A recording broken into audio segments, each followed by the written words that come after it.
Mark Jeffries, and Matt Pangrack. BTL is brought to you by Lowrance, Lose, Strike King Lures, Bass Cat Boats, Ducket Fishing, Spro, AFCO, Sunline, and TH Marine. BTL coming at you. Good Monday, everybody. Welcome once again to BTL Bass Talk Live, where we're going to talk bass fishing and anything else that we want to talk about. Matthew, how you doing, man? I had an interesting weekend. As always, I would expect nothing but. I did some manly stuff. I will determine that or not. Go ahead and throw it out there. I kind of helped fix a septic issue in the residence. And then while that was going on, the girlfriend was out on the road with their horses, called and said, I have a blowout. So I grabbed the spare tire stuff, met her out in the country, and fixed a flat tire. That's some manly stuff. And then I went bass fishing. Let's get back to the septic issue. What was wrong? It's a 2-inch pipe and should be a 4-inch pipe. Gets clogged. Okay. I didn't actually do any of the fixing. So, I just pointed out where the septic was located so someone else could fix it. You are not a plumber. When you have to plunge the kitchen sink, you know you have issues. There is nothing manly about that. Anyway, there was some manly weights caught this week. I don't know if you've been keeping up in the world of professional bass fishing, but outside of the major tours, some massive limits coming in. Remember last week we had the 40-pound limit on Rayburn. Yeah. And then Danny Isles and Brian Shook came in that Texas Team Trail tournament and said, 40 pounds, hold my beer. And went out and caught 49.31, Mark. 49.31. I saw that. Could you imagine being the guys who had 30 pounds coming in and losing by 19? Yeah, that's pretty decimating. Hey, it happens every now and then this time of the year. 49.31 doesn't happen. Yeah, it's happened before. I remember. Rare. And then it is pretty rare. And then you had Laramie Strickland, the guy who won the kid who second tour event ever, won on the Harris chain, flipping mats. On day 2, he came in with 31.6. Did you see who finished second in that tournament, Mark? I did not. Jimmy Washam. Really? Remember we had Mr. Washam on the show talking about how he was going to take a crack at it. So congratulations to Jimmy Washam and Laramie Strickland. And also, there's a 33.71 limit weighed in on Clear Lake. I know no details about that, just that happened. It's just an average limit on Clear Lake. That's still pretty good, Mark. It's over a 6-pound average. Dude, I'm not saying it. Just saying. Did I say it was bad? No, I'm just saying. You said it was average. A 30-pound limit on Clear Lake is not out of the norm. It's just not. So. But it's back. I mean, remember, Clear Lake has went through some struggles here recently. Mm-hmm. So, good stuff. Very, very good Meanwhile, stuff. I went fishing out at 10 Killer to get ready for a tournament next weekend. I caught one fish in 9 hours, and that was at 5 p.m. If you follow me on Instagram, just at Matt Pangrack, one word, you can see I posted. I said 9 hours in the rain, one bite, 5:06 p.m. It does happen, Matthew. You got to give me some credit for sticking with it, though, that long. Would you have stayed out there for 9 hours without a bite? No, but I don't have a reason to. You do. You want to know this? You're trying to make money. You want to know the crappy part about it? I fish for fun. I don't fish for money. I put in at Chicken Creek. I ran all over the lake. Yeah. And I come back at 5, and I said, screw it. I'm just going to fish the boat ramp to see if I could at least not zero it. Wouldn't you know it? I caught the fish where I put the boat in Chicken Creek? In Chicken Creek at the dang boat ramp. And that's where a lot of the tournaments go I was looking at my truck when I caught it. I said, I just burned a half a tank of gas. No, it wasn't over. Huh. It was weird. It had a fluorescent yellow streak down the tail. You can kind of see it in the picture there. I've never seen it. I don't know if it was a... Like somebody took a highlighter? Yeah, it literally looked like someone took a highlighter and took a vertical streak down the tail. I'd never seen it before. I didn't know maybe if it was something from like the DNR to like identify a fish. Like or if it was dip and dye on it. It looked exactly, except like a very vertical, very neat line of bright chartreuse down the tail. Have you ever seen that before? Study fish. That's what I was thinking. I was wondering if it was a study fish. Maybe it was worth $25,000 or something. Is there some kind of contest going on that you might have won? I don't think it is, but look there. Can you see it? Can you see it right there? Yeah, a little bit. Yeah. Is that not weird? Yeah, it is kind of weird. Huh.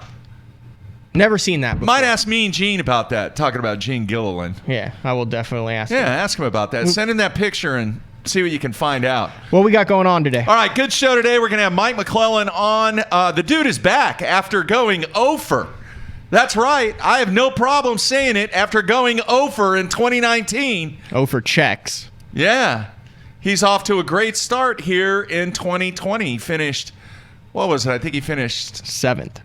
7th at Eufaula. Oh, no, he's 7th right now. No, he's 7th right now, but I think he finished 9th at Eufaula, I believe. I'll have to look it up. I think he did finish 9th. 11th. I don't know. What was it? Hold on. They have results. I know. I didn't look at it, though. I don't have it written down here. I think it was 9th when I was looking at his stats. Results. We'll ask him. That'll be handy because he'll be on. He would know. I believe it was 9th. Anyway, he's off to a great start. We're going to have him on live via Skype, talk about his performance at the Big O and at Eufaula Lake there in Alabama. A little stingy fishing a little bit there at the Big O, Matthew. I'm nervous to even bring this up. What? Because I hold this guy in such high regards. But we have a group text, and we had Christie watch going on after day one with some of our guys around here. Yeah. I would have lost a lot of money if you'd have told me that Jason Christie would not have caught a 2-pound fish in 2 days at Eufaula or the first day at Okeechobee. Yeah. He started out the year with 3 zeros. Yeah, what's up with that? They're shocking. There are 2 Jason Christies that are fishing professional tours this year, That is not Mark. the other Jason Christie. And the one that ends with a Y had weighed in more weight than the one that ended with IE going into yesterday. Yeah. And he caught 4 yesterday, so he's on the board. So Christie is off and rolling, finished 25th, which means you'll either finish, 50th or 51st in the overall standings. But, man, I would never imagine that was even possible for Jason Christie to go 3 days without catching a 2-pounder. Like, he puts his boat in and starts catching a 2-pounder. No, that's unheard of. That's more shocking than the domination that Wheeler's going on right now. I think you're right. It's crazy. You think he'd be willing to talk about it? Hell no. Why not? Why would you not want to talk about it? There's 2 guys in this sport that intimidate me, Mark. He's one of them? One is Rick Clunn. Rick Clunn in a tournament setting talking about fishing. Yeah. Because he just doesn't really like to do that. You get him on the show, you get him talking poker, you get him talking wildlife hikes, he's all good. But that intimidates me. Yeah. And Jason Christie. There's an aura about the man. So what would it take for you to pick up the phone and go, hey, Jason, we'd really like to talk to you about your performance so far here in 2020? Quadruple my salary. You're that afraid? I'm not afraid. I just think I'm going to give him a day or 2 to calm down. But would you do it? Hell, I'll do it after the show. I mean, I'm going to be professional about it, but at the same time, there are a lot of people out there that are wondering what the heck is going on with Jason Christie. Would you not disagree or agree with that? Yeah. Yeah, I mean, he's catching him in the Opens. He's catching him in the Toyota Series. I mean, he's still catching fish. It's just he just had a bad string in these 4 days and didn't light it up in the MLF last year. Yeah. Yeah. I mean, the guy's fished 75 tournaments with bass. He has $1.2 million. And then go over to his FLW. I don't think we're arguing or discussing the matter of his success over his career. I mean, he's not the only one who zeroed. Also in this tournament, I mean, I'd have lost money on Bobby Lane, double goose egg on Okeechobee. Yeah, what's up with that? Jason, that guy still, I'm flustered because of the Jason Christie. Yeah. Casey Ashley, 0. Brett Height, 0. Bobby Lane and Brett Height, they own Florida, Mark. Plus the chatterbait? Are you kidding me? They own Florida. Wow. Yeah, it's crazy, man. And there's a bunch of guys that are potentially going to zero today, too. Yeah. Big O's a little stingy right now. Yeah. But it gets this way, and the weather has had a huge impact on what's going on. Now, speaking of the weather, you don't like me talking about the weather, but, dude, something is getting ready to happen on Friday that's going to have an impact on the next 7 days after that. You know what I'm talking about? A lunar eclipse? I don't know. What did we discuss before the show started? That Guntersville is going to get a lot of water. And it already has a lot of water. They start official practice on Friday. They go Friday, Saturday, Sunday. Then they're off a couple of days. And then they have one more official practice day. And then there is a better than 50% chance of rain on the Classic tournament days. And we had Matt Herron on last week. And he was talking about, man, he goes, this is going to be totally different. And this is going to suck. Yeah, it looks like the weather is it's super nice Thursday, Friday, Saturday, Sunday, Monday. But then the Classic's what, the 5th or the 6th through the 8th? Yeah. So the 3rd through the 9th, you're right. There's a 50% chance of rain every single day. At least they're not going to freeze their butts off, though. I mean, it's going to be 60 degrees. Well, it's going to be cold during practice. Yeah, it's going to be really cold and sunny. And remember what Matt Herron said. He said, if you find anything in practice, good luck to you. Because it's probably not going to be around during the event. It's because of the change. The Classic of adapting on the fly. Speaking of which, we will be at the Classic. Yes, we will. You're going to be at the 50th Classic in Birmingham, Alabama. We want you to come by and see us and talk to us. Saturday. Mainly him. Saturday. Noon to 2. Noon to 2. At the AFCO booth. Yes. And Matt will be signing autographs. No, I bought him a brand new 12-pack of Sharpies. Yeah. So all the Matt Pangrac fans can come by and get his autograph. Dude, I hooked you up. I got plenty of Sharpies for you. I will then be giving away a 12-pack of unused Sharpies following the Classic show. Hey, you have the fans, not me. I don't know. You've got a couple fans there. No, a couple of guys are going to come by and we're going to talk vintage fishing and maybe even some vintage hockey, because you know what yesterday was, don't you? What was yesterday? You have got to be kidding me. The trade deadline? Folks, that is booth 2541, by the way. Really wonder about my partner over here. Booth 25. What happened 40 years ago? The Miracle on Ice. There you have it. And it was quite in depth, some of the conversations and some of the features that ESPN ran and the NHL Network ran.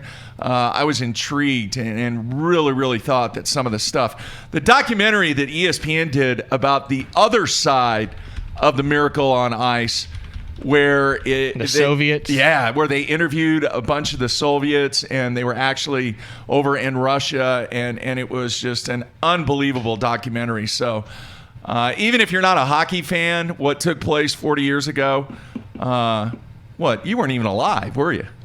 No. Yeah. I was a senior in high school, dude. I remember it. It's kind of interesting. I know Bass has been running. Now, granted, it's a paid deal, I'm sure, with Booyah or Pradco or whatever it is. But they've been running like little specials with Bobby Murray. Yeah. Kind of looking back at that 1971 Classic on Mead and some of the baits and kind of the throwback stuff that he's been using. I've really enjoyed those little videos that they've done over there. It's really cool to get him sitting down and talking about it. Yeah. So. Somebody, Will in Indiana says, I'm going to carry a bowling ball to the Classic and have Mark sign it. Hey, I'm all for it. That's pretty cool. Did you watch the Tyson Fury fight? I watched the entrances. I did not watch. Wait a minute. I did not watch the fight. Well, did you see the one guy came in on a throne being carried that's by the Gypsy King, man. Right, and then the other dude came in dressed like some dude from Lord of the Rings or something. I don't really know what it was. Wilder. Yeah. Yeah. And that was it. You're like, I don't want to watch anymore. Well, I didn't watch the fight. I just wanted to see the entrances. So, yeah, I watched it. So you paid to watch the entrances? No, I just watched them on YouTube afterwards. So you didn't watch the fight? No. I mean, you didn't watch any of it. No. You just...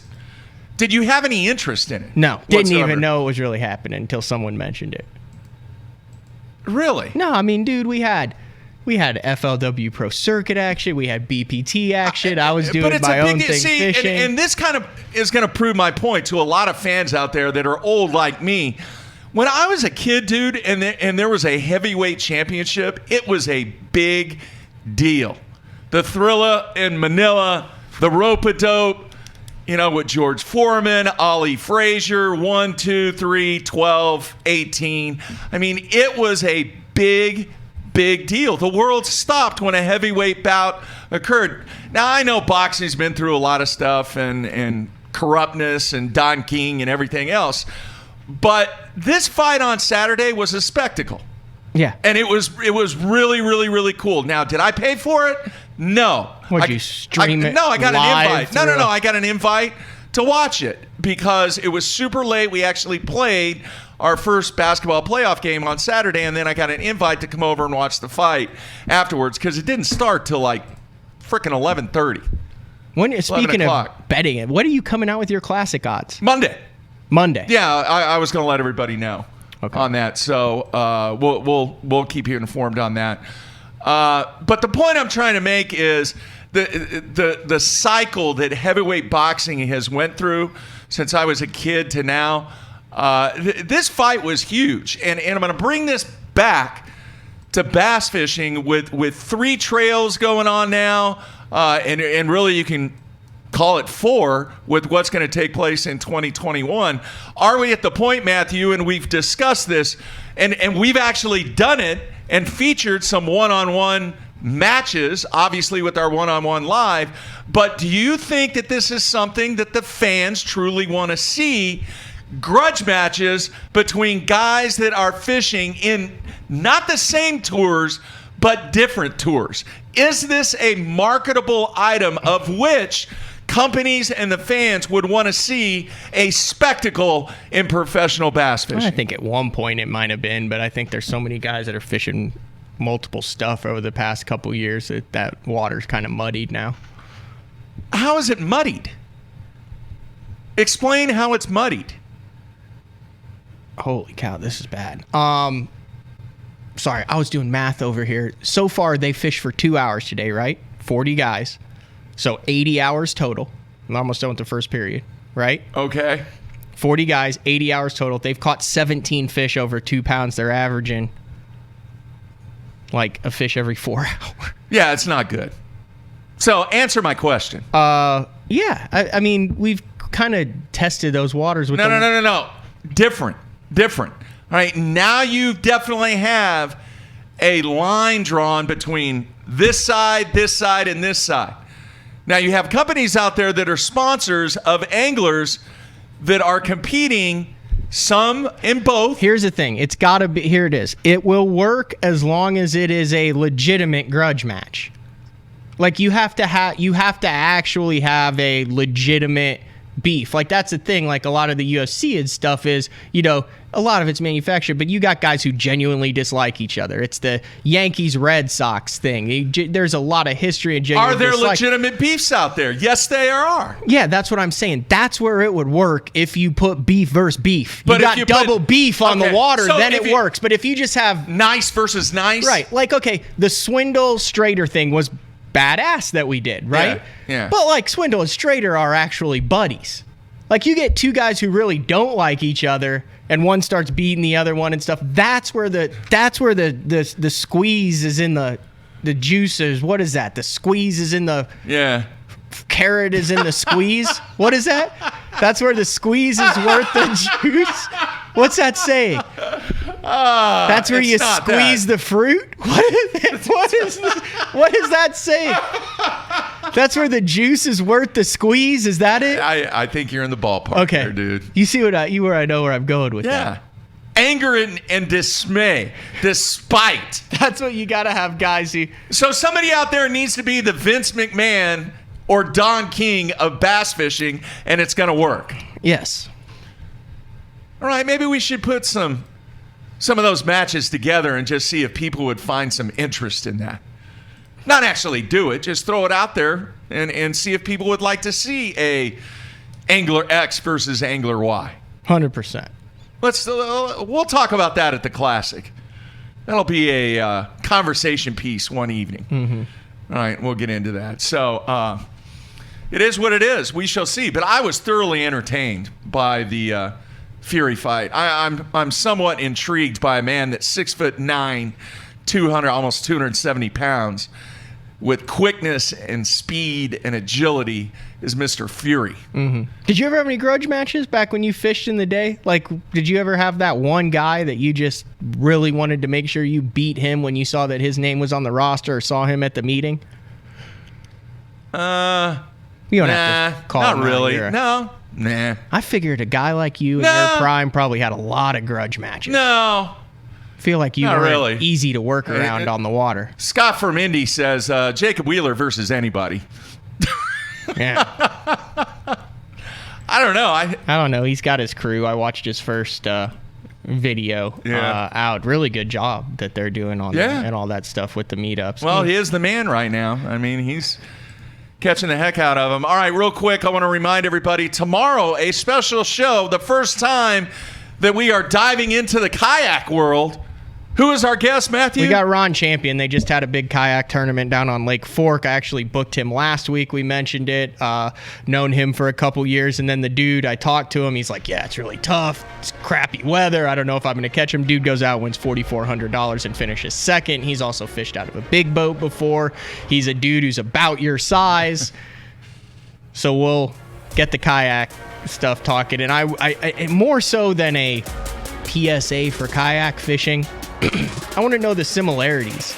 You do the same stuff, your strategy-wise on it. Like, you can't make a long run. Is there a benefit for a guy like me who bass fishes out of, a big fiberglass bass cat like that to maybe have a kayak on the side? Can it hone your skills in any way to help you other fishing? I mean, Jordan Lee's in one, McCLELLAND's in one, Lucas fishes out of one all the time. There's a bunch of guys who do. Now, are they doing it because it's fun? Are they doing it because they're getting paid to? Are they doing it because it helps their tournament game?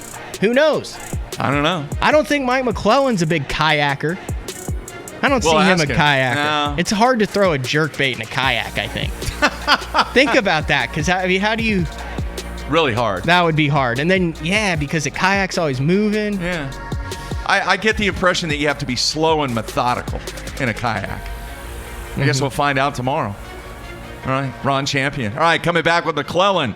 Everybody stay tuned right here on a Monday.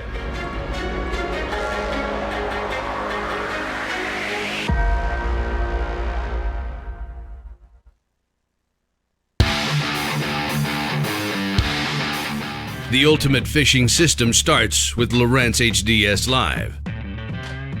Upgrade to HDS Live with a Ghost trolling motor, live sight transducer, or Structure Scan 3D, and get up to $500 cash back.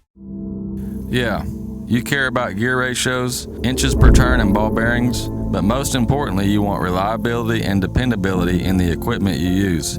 Luz doesn't cut corners when it comes to the gear they build. The new Speed Spool LFS is the best $99 reel in the market. Go see for yourself.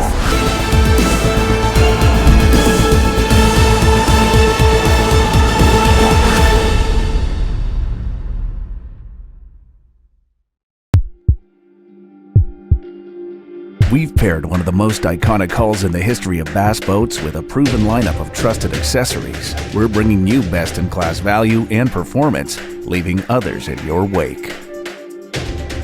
Turnkey value, turnkey performance. The Pantera 2 is an overachiever in the 19-foot category. Once you hit the throttle, you'll feel the rush, and there's no looking back. Kevin, what are you doing here? Oh, I'm just filling in for Billy. I need 660 shad crankbaits in the Series 5 model. We're out. You're not out. You got all kinds of them right there. We're out. Kevin, I need 6. Have a lollipop. I do not want a lollipop. Have a lollipop.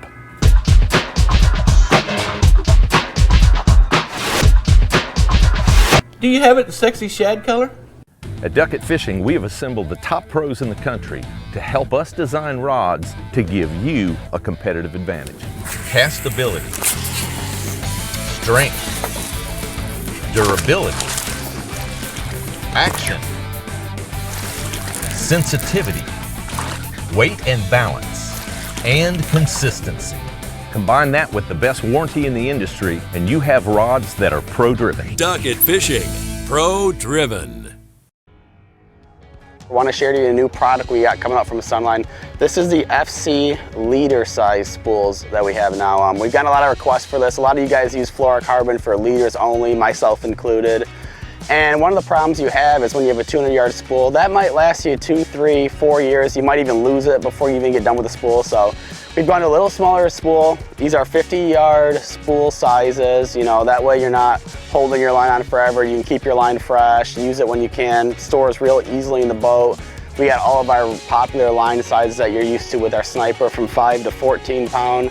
If you guys are looking for a line that you're only tying for a leader, go check out Sunline FC Leader 100% fluorocarbon and give it a try.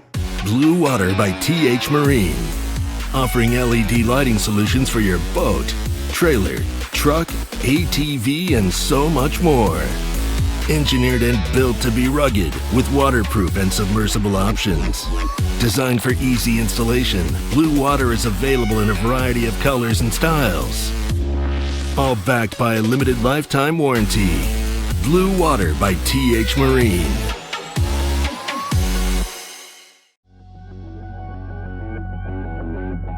The name SPRO says it all. SPRO stands for Sports Professionals. When you look at the pro staff that SPRO has brought on board over the past 15 years, it's been pretty incredible. I mean, one got it just then. From the development of the Rock Crawler to the McStick, from the Fat Papa to the Little John series, when you tie a SPRO bait on, you know it's been designed by a professional to get the job done.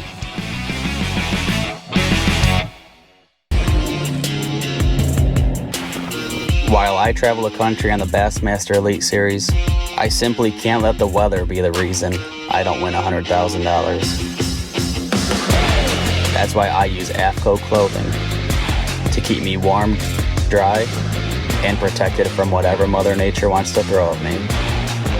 My season depends on it. My career depends on it. AFCO, any fish, any water. All of us on the Pro Tournament Trail use Gamakatsu hooks. Why? Because they are absolutely the best. It's not about how many bites you get. It's how many you put in the boat. Gamakatsu makes hooks for every fishing style. We didn't come this far to lose fish. Did you? For more information, visit gamakatsu.com.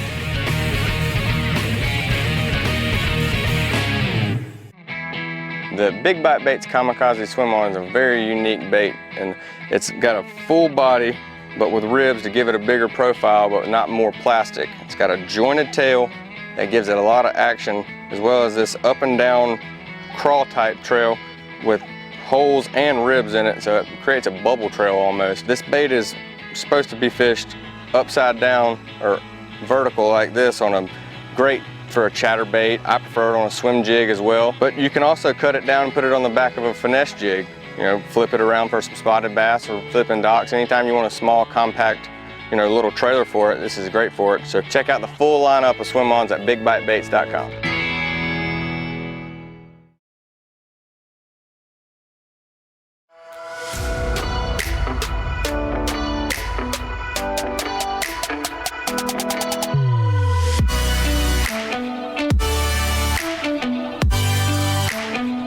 All right, we are back, kicking off the week. Mark and Matt in studio.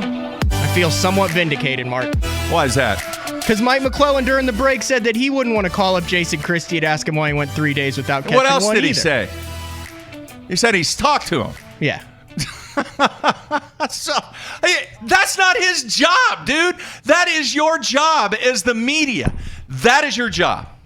I agree. I was just saying, Mike shares in my sentiment that out of all the guys that call and say, what's going on, he's probably on the bottom of the list of guys that you really have a burning desire to do that with. Oh, whatever, man. Whatever. Hopefully he will bounce back. It's not like we want the dude to fail. Correct? No, like I said, he's an Oklahoma legend. I know. Everybody watches him and follows him around Oklahoma. I know. And all around the country. I'm with you, man. All right, it is time to bring in our special guest, and as we are doing all year long on the off day during the Major League Fishing BPT events, we are having live guests on live via Skype from the location of the event. And obviously we've been talking about it from the Big O. And today we're going to have Mike McCLELLAND on, if I can get it queued up here, Matthew. He punched his ticket to the semifinals yesterday, so today is his off day. Yeah, and fishing well, had a very good performance at Eufaula Lake, and there he is. Mike, how you doing, man? Doing good, man. How are you guys doing today? Doing good. Greatly appreciate you taking time out. And Mike, you've been on this show a zillion times, man, and we've been, somewhat critical of performances, both good and bad, over the years. But dude, I am happy that you are on this show after the first two performances of the year, because it seems like you are back on track now. I definitely feel like I'm back on track. And we talked about this last fall, during the off season, getting ready to go to the U.S. Open, things like that.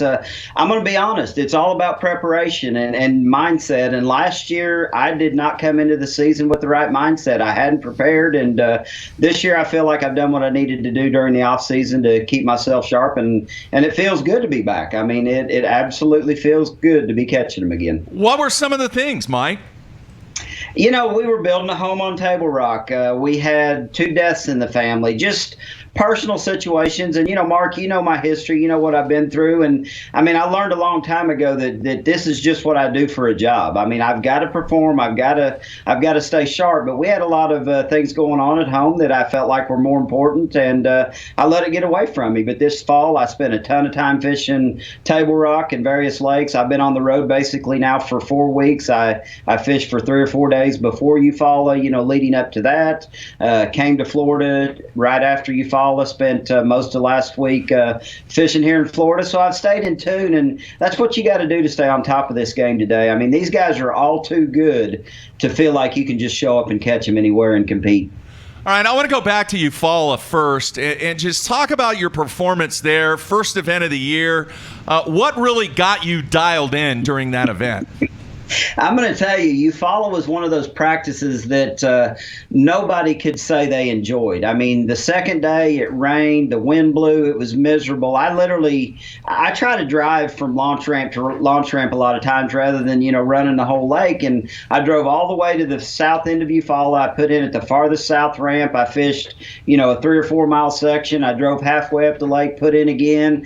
And at 3:30 or 4 o'clock, I pulled my boat out. I'm cold, I'm wet, I'm miserable. I called Stacy, told her I was coming back to the camper, and I'm crossing one of the causeways, and the watercolor seemed different to me. And I called her back and I said, hey, I'm putting the boat in one more time.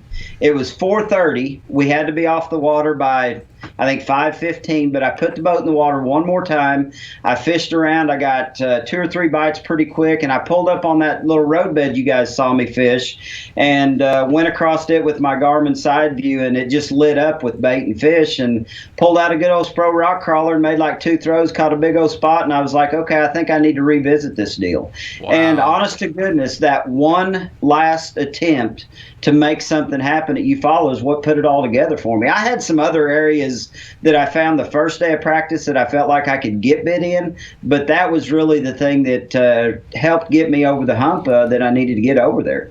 Wow. Mark was just talking about that last week about on off days and stuff, being able to see, possibly drive across something and see changes or where the clear water is and stuff like that. And that's a great example on that last day of practice that made all the difference. Mike, you're 2 days into Okeechobee. You had the 3 days on Eufaula. It has not been easy to get a fish this year on the BPT. It has been probably the toughest grind to start a year that I could remember covering this sport for what you guys have faced as far as weather conditions on lakes. For goodness sakes, Bobby Lane just zeroed this tournament. I actually talked to Bobby Lane this morning too. It's going to happen. Anybody is susceptible to it, and that is a really good point. The reason some guys that normally catch them here have had a rough event is due to the fact of the shape that Lake Okeechobee's in right now. Lake Okeechobee is not fishing like it has ever fished, in my opinion. And I don't have a lot of history here, but when you look at Bobby Lane, Brett Hite, guys that have had tremendous success here, they haven't had a great event. And I think it's because they've got so much history, so many old haunts that they want to try to go back to that just don't exist anymore down here. I mean, I'm just fishing by the seat of my pants. I'm fishing what looks good in the moment. Every time I moved around yesterday, I made a good decision, stopped on something that was obvious as it could be, and, caught some here and there. What can the fans learn from this week fishing Okeechobee? Because I know that the spraying of grass is a situation down there, but some of the history with Okeechobee, dude, it's tough. I mean, I'm telling you something that you guys already know, but what can the fans learn from this week, Mike? Well, the one thing that we as anglers have always been taught about Florida fishing is you don't fish dirty water down here. You look for clean water. You keep looking for clean water. The problem is right now, all of the clean water is so shallow. I mean, if you find clean water, you're less than 1.5 feet deep. And I really believe right now the phase that most of these fish are in, these fish want to eat right now. They're post-spawn, and it's just getting in the right areas where they're at. I caught fish in watercolor yesterday that I would have never dreamed that you would catch them on Lake Okeechobee. So when you get into those post-spawn periods, and I'm not saying every bass in Lake Okeechobee spawned, because that's not the case. I really feel like a lot of them have.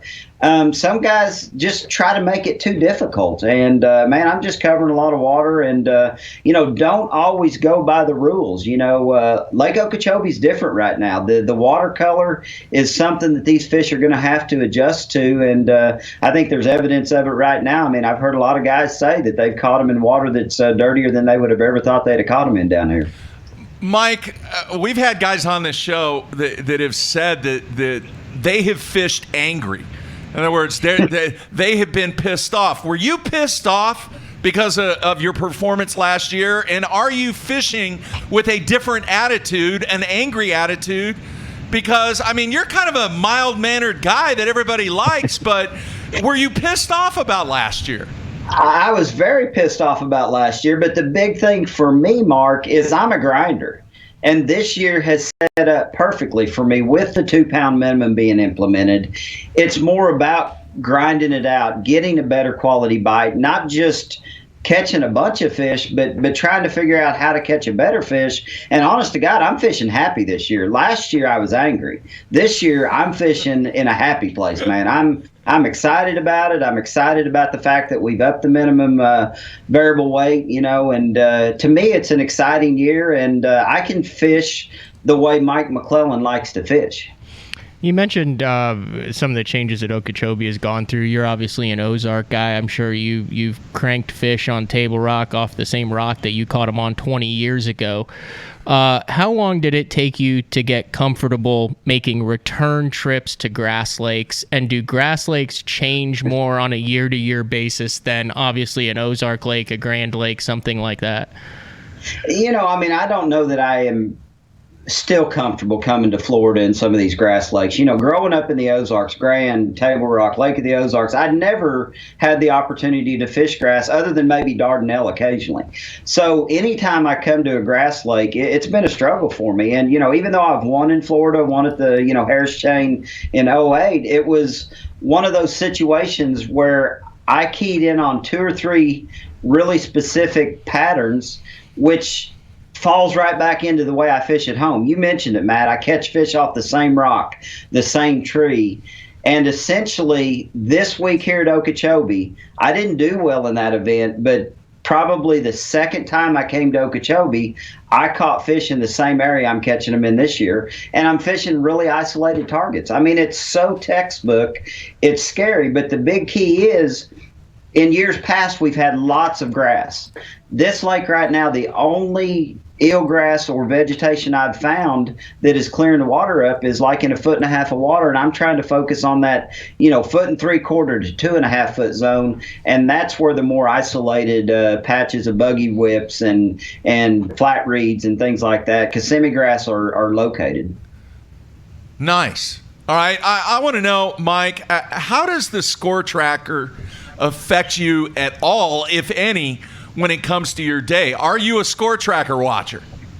Last year I tried to be a score tracker watcher, and it absolutely killed me. And I thought fishing the cups for 7 years, I had figured it out. I mean, I really thought I could use it to my advantage, because the one thing that you have to understand is if score tracker starts lighting up and you're not aware of it, you're missing an opportunity if you're not catching fish, because when they bite, they bite. I was just talking to Tricia about the apps. I follow the Fishing and Hunting Solunar app religiously, and you can almost time it to when score tracker starts going off. So if I'm not watching score tracker and they start catching them, I'm putting myself at a disadvantage. So yeah, I watch score tracker. Wait. So you say that little the Solunar where it's like the little bar says, "Oh, it's going to be excellent from 11 to 2 based on you."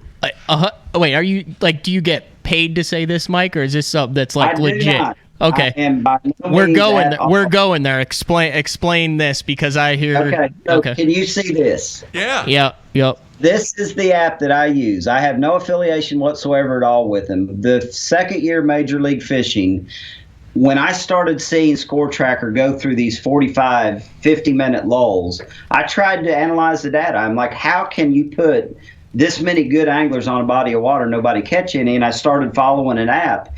And the thing that's cool about this app is you can buy the pro version, and it allows you to, it follows you. It knows where you're at. So it goes to the location you're at. You can look days into the future. You can look as many days in, past as you want to. And I go back and analyze the data and try to figure out, what went on. The biggest thing that I'm going to tell you, I'm not telling you that I don't fish when they're not supposed to be biting, but I try to utilize those down times to do my moving. I make sure that I'm located where I feel like I can catch them during the peak movements and feeding periods of the day. Can you go back and look at past like what it like yesterday historical? Oh yeah, on this app. See what the bite was supposed to be like in Cookson, Oklahoma yesterday from about 8 a.m. to 5 p.m. because I didn't have a single bite. I'm blaming it on the damn moon. That's not hit. Yeah, I can go back and look. Jeez. Interesting. So you actually see a spike when it says this is the peak time. You'll see the spike of the score tracker lighting up. Yeah. Yeah, it definitely does. A lot of times it isn't necessarily in the peak of the movement. A lot of times it's at the beginning and the end of the movement that you see the most fish catches. That's the one thing I've learned from it. I've always looked at it originally thinking, well, the best time is the peak. And it honestly seems to me like it's the beginning and the end of the movements that really, really play into your favor. Like yesterday morning, the peak movement was from like 6 to 8:04. We started fishing at 8 o'clock yesterday. I caught the first scoreable bass yesterday, and I ran to a specific isolated clump of Kissimmee grass that I had been bit in practice, and I caught that 311 like my third throw of the morning. So those are the things that I pay attention to and try to follow. Does you have any idea how that works? Like, is it like a pressure thing, or like what makes them? It's the moon. It's the gravitational pull. Hey. The gravitational, so there's like less gravity, so that's easier for him to swim around. I guess. I don't really understand that. We were like stuck in silence. God, there. I feel really heavy. I am not going to swim 3 feet to eat that worm. It feels like I'm just stuck to the bottom right now. And then it's like, I am light and fresh. Let's go chase that down. No, but you got to think about this, Matt. How many nights when there's a full moon do you just feel restless? Do you feel like you need to be doing something? I don't know how many nights I can't sleep during a full moon. It's full moon. I called Jeffries and said, get the bail money ready. Exactly. Oh, jeez. Hey, a number of people on the instant feedback, Mike, they want to know what the app is again. They didn't catch the... It is Fishing and Hunting Solunar. If you Google it on your smartphone, it'll pull right up, and I'll show it to you one more time. And like I said, I have no affiliation whatsoever at all with them. It's just the app that I found to be the most unique and usable for me.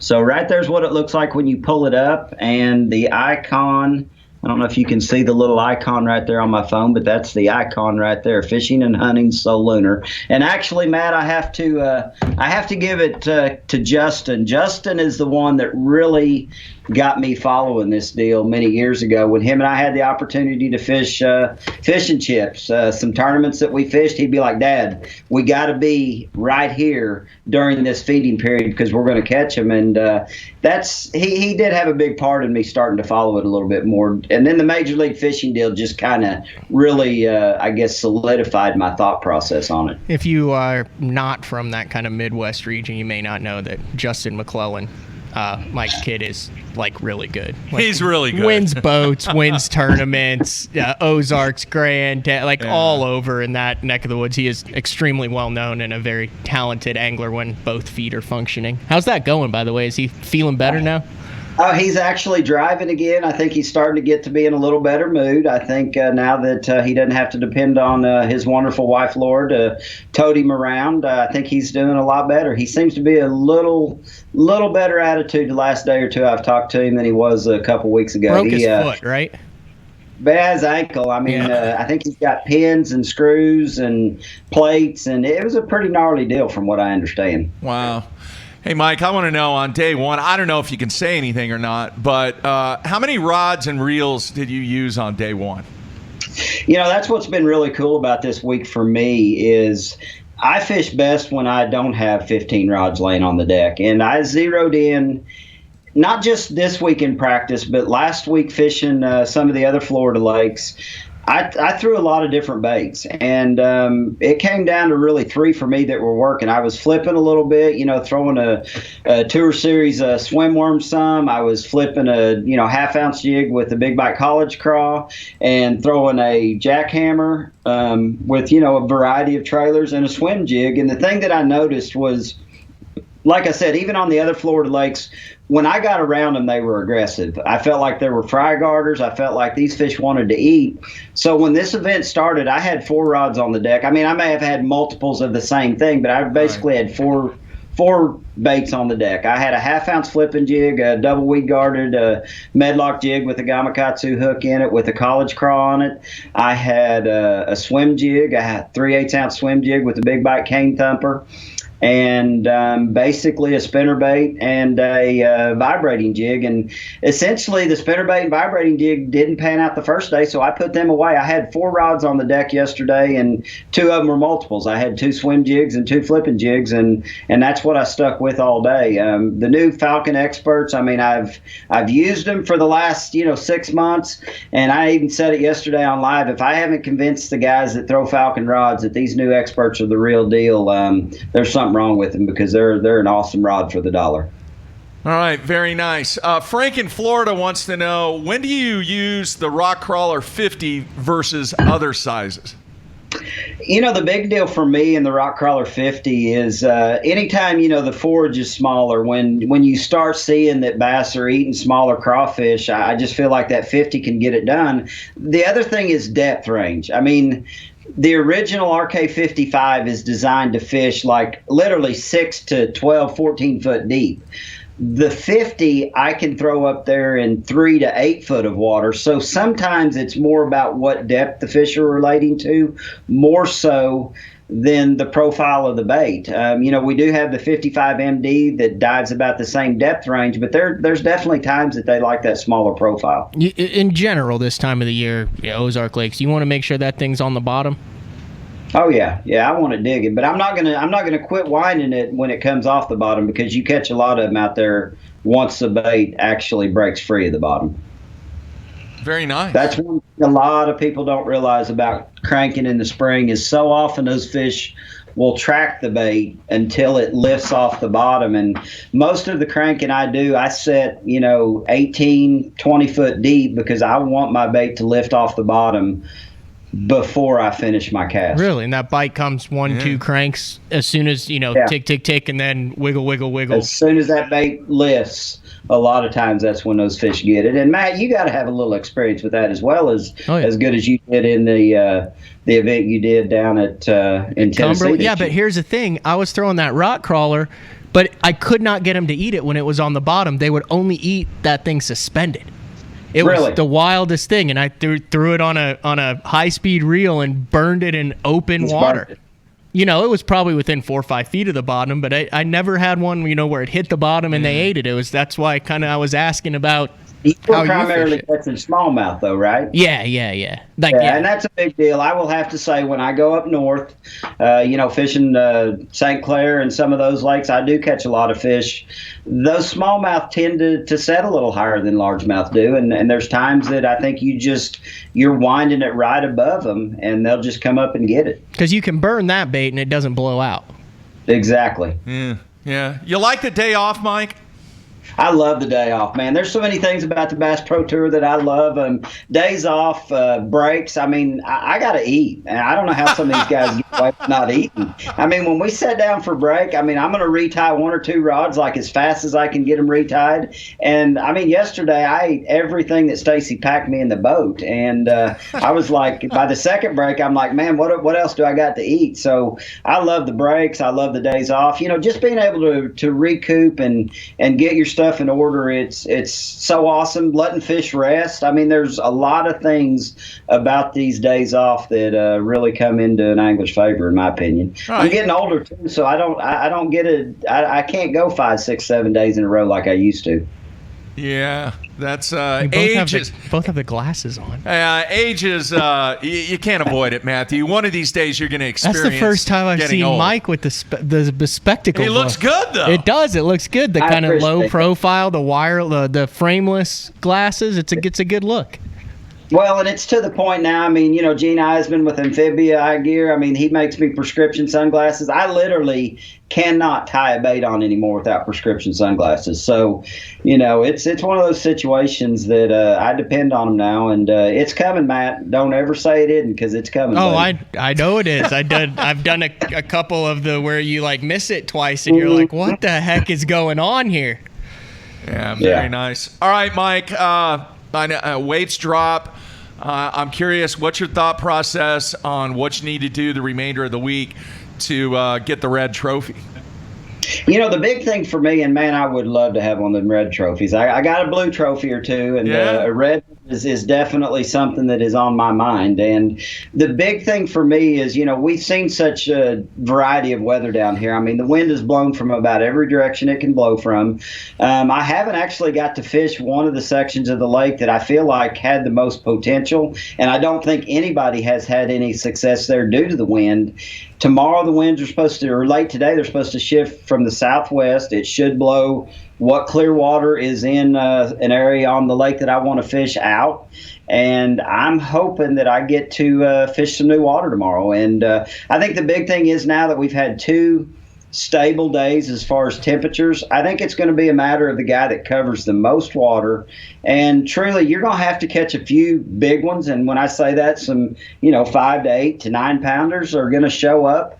But I really believe that tomorrow the fish are going to bite. It's going to be all about the guy that covers the most water and fishes the most effectively to get it done. And you can't win tomorrow, but you got to make sure you get where you need to be. And then, Wednesday they're calling for rain and storms, and it's still going to be warm. And I have to believe it's going to be a good fishing day Wednesday as well. So it'll be interesting to see if I can make it there. All right.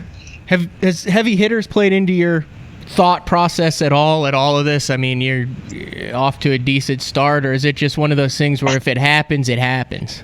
If it happens, it happens. But I mean, yeah, there were times yesterday where I feel like I know what I'm doing to catch, some 2.5 and 3 pounders. I haven't caught a 5 or 6 pounder this week. I would love to. And numerous times yesterday when I would come to a mat or, a place that I felt like a big one should be, I slowed down and tried to catch a big one. And, I'll try again tomorrow and see if I can make that happen. But it's one of those situations. I'm off to a good start for the heavy hitters. I had a 6'10" at the first event. I think I've got a 3.11 maybe here, or maybe a 4 pounder. I don't remember what my biggest one is here, but I figure my average is somewhere around 5 and a quarter right now. And I feel like it's probably going to take a, 5.5 pound average to be there. And we've got some lakes coming up that, Grand, if I can't go catch a big one at Grand in the time frame that we're there, I'm going to be really frustrated. So, heavy hitters is kind of playing into my thought process. Mike's got to be the only guy on tour who skips lake Fork and Sharon Harris to talk about catching the big ones on Grand. I know I'm going to catch a big one at Lake Harrison for Sharon Harris and at Fork. I mean, from the TTBCs we fished at Fork, one thing about it, that's all I've ever done on Fork is fish for big ones. So I know what I need to do down there to catch big ones, and I'm looking forward to that event. All right, very cool, Mike. Can't thank you enough for taking time out. Tell Tricia, I know she's sitting there, thanks for getting this set up. She's hanging out here with me. Yeah, really, really good stuff to give people an insight on what's going on during these events. And very, very happy for you that you're off to a great start this year, man. It feels good to be off to a great start. And like I said, I want one of them red trophies. All right, very nice. Well, you won in Florida before. Hopefully it'll take place this week in Florida once again. Thank y'all. Appreciate it. Take care, Mike. All right, there you have it. Mike McClelland. And good stuff here, man. I believe also with his 11th place finish in the first one and then a top 40 here, he would qualify for the first cup. And they're still doing the 2 stages, qualify for a cup for the top 30 anglers. Yeah. So. Yeah. Great start, man. He's got it dialed in. And the next 2 is Fork and the North Carolina where they'll do it, and then Grand. Yeah. And then it's the heavy hitters back in Florida after that. So, he has no reason not to. Yeah. Not to be there. Sets up really, really good for him. Speaking of Angler of the Year and standings, I failed to mention on that FLW tour, because they're 2 out of 7 in now. Ron Nelson is leading it. Remember we had him? He was the guy from up north who only fishes the tournaments. Yeah. Was he have a painting business or something like that? So he's leading it. Then Hunter Freeman's in second. Then John Cox is in third. And your boy, Miles Berghoff. Yeah. 4th place in the Angler of the Year. He's been there. We'll see what happens. 2 events into it, right? Yep.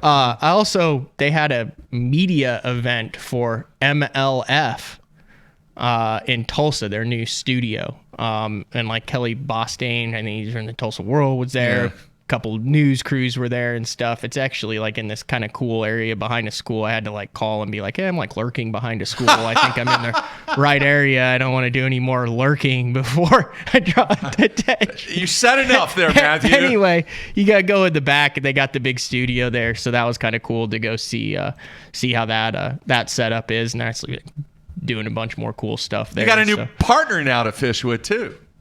Well, so they're in studio doing the stuff in studio, right? So, Marty Stone was there. I'm like, dude, I live in Tulsa. Like, if you ever want to go fish, he's like, I haven't fished since last April. I was like, well, dude, if you got it off night and evening, like, let's go. I can't guarantee we'll catch him. He's like, this is the first time someone has asked me to go fishing with them instead of me to take them fishing. That's pretty funny. That's pretty funny. What, did he move to Tulsa? Or no, they're doing all the in-studio stuff. No, I know. But he just comes in for they're going to be here for however many weeks it is. Yeah. And the show gets over with at, 3, 4, 5, and then the time change and all that. Yeah. So. That's all good. I'll take him crappie fishing. It's been pretty cool so far. I know the action has not been hot and heavy, but Mike's right. Some of the stages that the lake is going through right now, for a vast number of reasons, weather, the spraying, the grass, this and that and everything else, the guy that wins this event, just like any other event, is really, really going to earn it. So we'll see what happens. Man. It's brutal. You got 2 guys, that are in Group A that are in the top 6 that zeroed today. Zach Birch zeroed the first day, caught 9 fish the second day, and is in third. And Michael Neal zeroed the second day, caught 9 fish the first day, and is in 6th. What's that tell you? They weren't paying attention to their solar lunar tables, is that what tells me there. Are you going to download that app now? Oh, hell yeah, I'm going to download that app. You probably already have downloaded it already. I wonder how many fans out there will check that out. I'm sure a number. I don't know. There's a lot of smoke and mirrors there, but I'm old school. He believes in it. I'm still triangulating some of the things on the water sometimes when I'm chuck your Carolina rig too. So you're like, that tree was 6 foot tall when I first started fishing that spot. Now it's like a towering oak. Yeah. Scott in Virginia, did you get the P.O. box set up? I got the application. You know why? Because I went to a UPS store to get it set up. Dude, it was like $400. Really? Yeah, and then the dude, he hands me a coupon. He says, and there's a $50 one-time fee, but here's a coupon for $50 off. They're giving coupons off for P.O. boxes? I know. I was just like, what? So I went to the post office, and I got the application for the post office, and I should have it set up by the time that we get back from the Classic. Classic's here, man. It's next week. Guys start practice on Friday, and it's going to be different. I mean, I've been to, man, I don't know how many, a bunch. It's going to be different, and I'm excited to see what happens. It's not going to be the typical Lake Guntersville, in my opinion. I'm really intrigued with what's going to go down. Is there a potential in this? So in your opinion then, and we could ask someone this, but is this weather conditions and all this lead more conducive to a runaway victory for someone who figures something out and destroys them while no one else does? Or is this more conducive to grouping the field up to where we have a really exciting Classic going into the last day? I think neither. This is what I'm thinking. I'm thinking it's up and down. I think you're going to see some guys that on day one, they find something, and then they go out on day two, and it's just not there, and they don't make the right move for adjustments. I agree with Matt Herron 100%. The guy that is able to adjust on the fly, as has been the case in numerous Classics, the guy that is able to adjust on the fly is going to be the guy that wins. I just don't think you're going to be able to go to one area of the lake and pound out 3 days doing the same thing all 3 days. Do you agree or disagree? I don't know. I mean, there might be you think an area that stays clear or something where they're grouped up in the not pre-spawn. Not with the weather that's taking place and the flow of the river. I can't see that happening.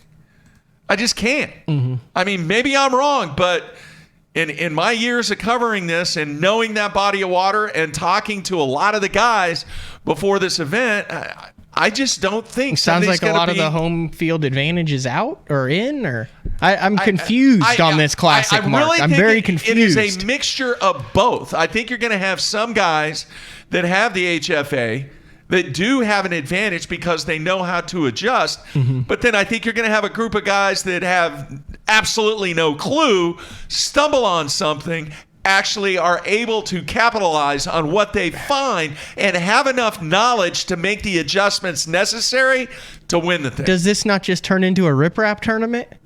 Could. I mean, you've got a lot of flow on it. Yeah. You've got a stable bank where the water rises and drops. You know what you're fishing. Are we going to have 10 guys on 5 different bridges battling it out for the Classic title? It could. That's part of the intriguing mystique about this thing. It's going to turn into a bridge derby. Bridge and riprap derby. You think? I think it is. I think you're going to have 4 or 5 different bridges and guys sitting on the bridges cranking it. I don't know. I don't know about that. There'll be some spots that get absolutely wore out. Yeah. Agree with that? Oh, yeah. So, I don't know. We'll see. All right, big show tomorrow. Who do we have on? Ron Champion, fresh off of his second place finish in a kayak tournament on Lake Fork. I probably should have done my research to be able to name exactly what that kayak tournament was, but it was like the big one, the biggest tour that's out there, 154. Got a nice paycheck, too. Are there alligators on Lake Fork? I think there are, aren't there? No? Is that too close to Dallas? No, I don't think there are a couple? No.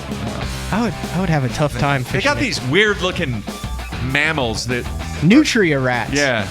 They're weird-looking. They're common. They're like a mix giant between beavers without a tail. No, they're a mix between a muskrat and a beaver.